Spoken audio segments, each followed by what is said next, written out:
अब इन्होंने काजी फाइज ईसा का जिक्र किया तो वो हमारे बड़े बहादुर बैरिस्टर अली जफर साहब बैठे हैं यहाँ पर। सिद्दीक जान की एक वीलॉग आई, 2 अक्टूबर का दिन था, उससे 2 दिन पहले कि ये फ्लोर क्रॉसिंग का केस था जो 2.5 साल बाद रीओपन हुआ और सुप्रीम कोर्ट के जो शौकत साहब हैं प्रेसिडेंट, उनको 1 अक्टूबर को उन्होंने फाइज ईसा ने निवाले बना कर दिए और उनकी शौकत साहब की कोई तैयारी नहीं थी, उनको पूरा मौका दिया मगर हमारे अली जफर साहब को उसने मौका नहीं दिया और अली जफर साहब इस पर खुश थे। उस वीलॉग का जिस्ट ये था कि आप जो सीनियर वकील हैं वो जाकर अली जफर साहब के पीछे खड़े हो जाएं तो ताकि उनको पता चले कि मुत्तहिद हैं, इत्तेहाद है।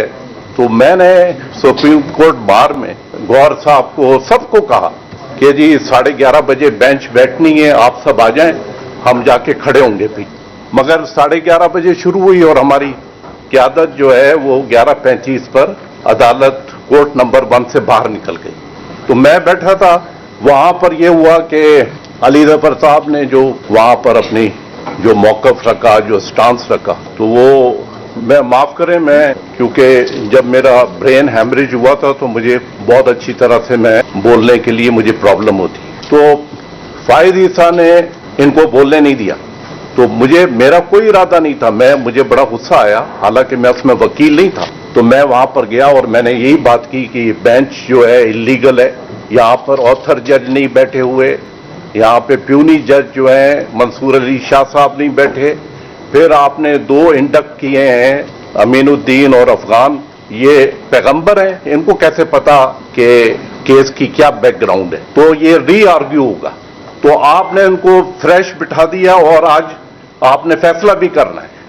मुझे 24 सितंबर के दिन मैं खान साहब से अंदर मिला था और खान साहब की सिर्फ एक बात थी कि मुझे ये नहीं समझ में आता कि ये इल्लीगल काम कर रहा है फाइज ईसा और हमारे वकील क्यों खामोश खड़े होते हैं, क्यों नहीं बोलते वहां पर। अब मैं क्या जवाब दूं?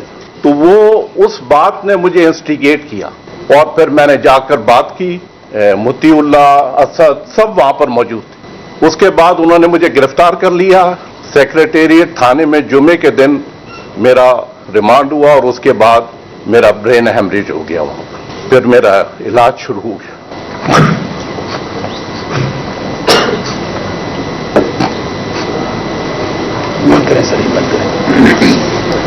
6 महीने किस अजियत में गुजारे, ये ईमान मदारी हादी और वो FIR हो गई, मेरे घर में 5 छापे पड़े, रेड हुए, तो मुझे कोई फर्क नहीं पड़ता, मैं तो खड़ा हूं, जितने छापे इन्होंने मारने मारे।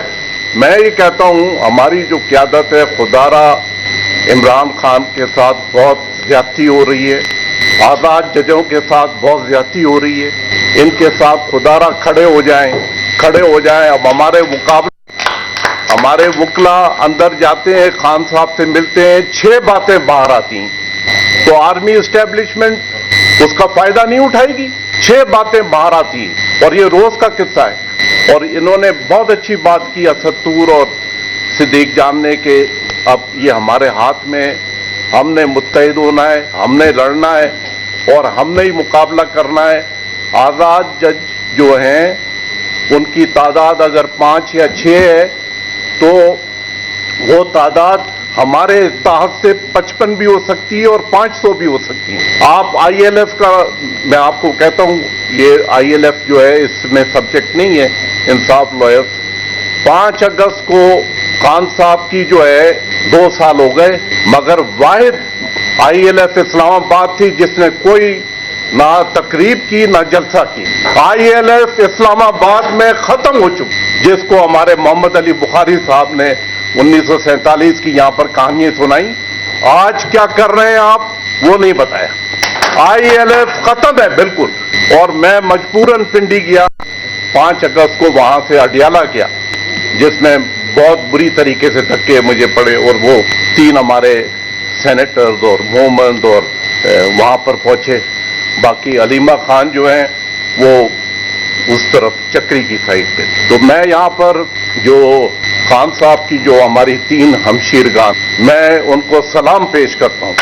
जो हमें क़यादत की तरफ से जो हम सोचते थे कि यहाँ से होना चाहिए, वो इमरान खान की 3 हमशीरगान ने उसको पूरा किया, जबकि क़यादत इस काम में फेल हो गई। आई एम सॉरी, मैं बिल्कुल भी तकरीर करने नहीं आया था, मगर यहाँ पर ये बात की तो मैं सिर्फ मेरी ख्वाहिश है कि वकला मुत्तहिद हों, और क्योंकि दुनिया और पाकिस्तान सब वकला की तरफ देख रहे हैं, हम मुत्तहिद होंगे तो इमरान खान बाहर आएगा, आज़ाद जजेस जो है वो भी इंशाअल्लाह और उसकी तादाद बढ़ेगी, वो अच्छे फैसले करेंगे और कोई ईमान मदारी के साथ कोई बदतमीजी नहीं करेगा। Thank you sir.